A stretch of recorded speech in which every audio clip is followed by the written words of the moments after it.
Hi, it's Steve. Today we're going to show you how to change the motor control board on your front load washer, and it's a really easy job.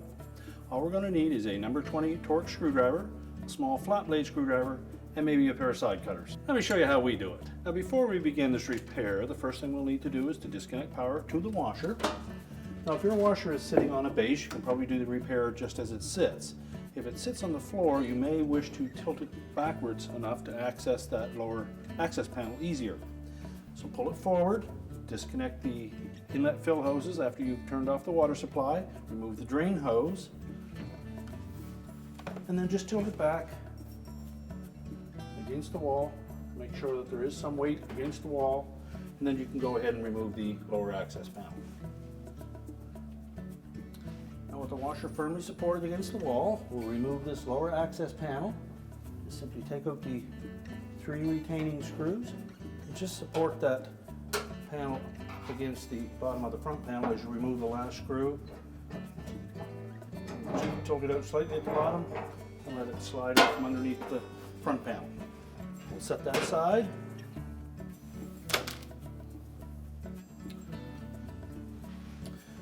The motor control board is located over on the left hand side here, and there are some wire harnesses that we will need to remove from it. Now the next step in removing this motor control board will be to get this harness out of the way. Now there's a ground wire that runs to the very back, and it's clipped onto the face of that motor control board unit. So just take that out of that little clip.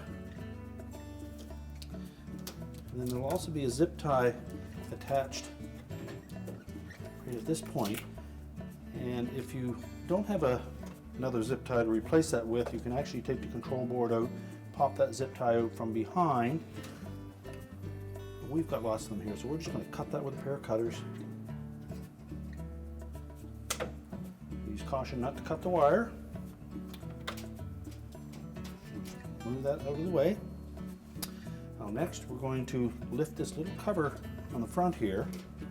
So along the side, there are 3 little tabs. Just lift up on that hinge cover, pivot it open, and you'll see harness connectors to the edge of that board. We'll need to remove those. Now there's a little tab on the side of that top one that we just push down on slightly. And just carefully pull on the connector wires and haul that one off. Now the next one has 2 little locking tabs. We'll need to depress those as we pull on the harness. So just gently pull on the edge of that connector where the wire is attached. Depress the locking tab.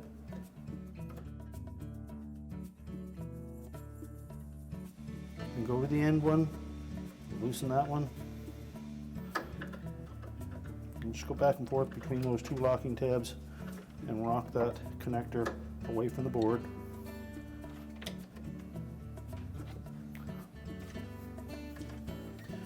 Once you have the locking tabs disengaged, you should be able to grasp the edge of that connector and pull it straight off.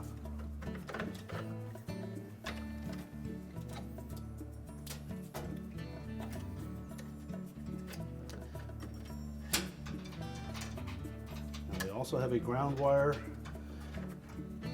with a locking tab on it. So with our flat blade screwdriver, we'll just depress that locking tab, pull that green and white ground wire away from the board. And then all that remains is a single 2-wire connector, and again it has a little locking tab on it. So we're just going to depress that with our screwdriver. Just pull gently on it until we get it free, and then you can grasp the connector and remove it.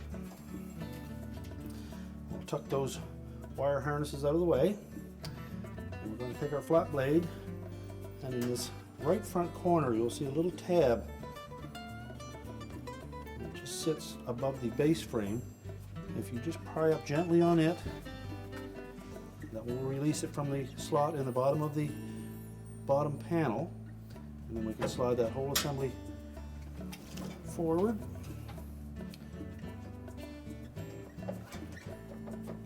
And then we can lift it out of the little keyhole slots in the bottom. At that point we can remove the whole control board assembly. Now to remove this zip tie holder, fully pop the old control board out of the housing. And there are just two little locking tabs here. Just depress those while gently pulling up on that board. Lift the board out and away. You'll see the arrowhead fastener in the bottom here. Just depress that slightly with your screwdriver. And then we can push it out through the back. At that point we can reuse the old zip tie connector.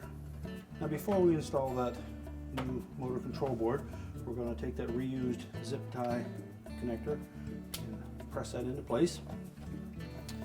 And we'll fit the board in through the opening here.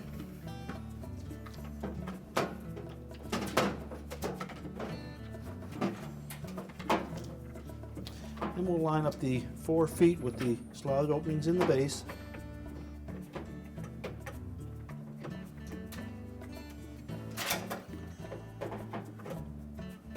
Make sure all 4 are firmly seated, and then push it back and ensure that that little locking tab in the right front corner holds it in place. Now next we'll open up that little access door and we'll go ahead and install the wire harness connectors. Make sure they're firmly pressed onto the board. And when putting that ground wheel on, we'll put the open side of that connector up. It makes it easier to remove it later if we need to. Make sure that top one engages that locking tab. And the connector from the motor, so we have that lined up straight. And press it firmly onto the board. Make sure both those locking tabs engage. We can then close that cover around those harnesses.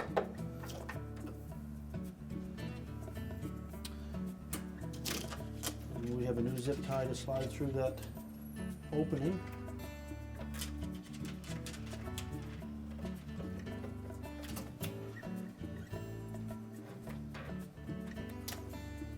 And we'll just snip off the excess.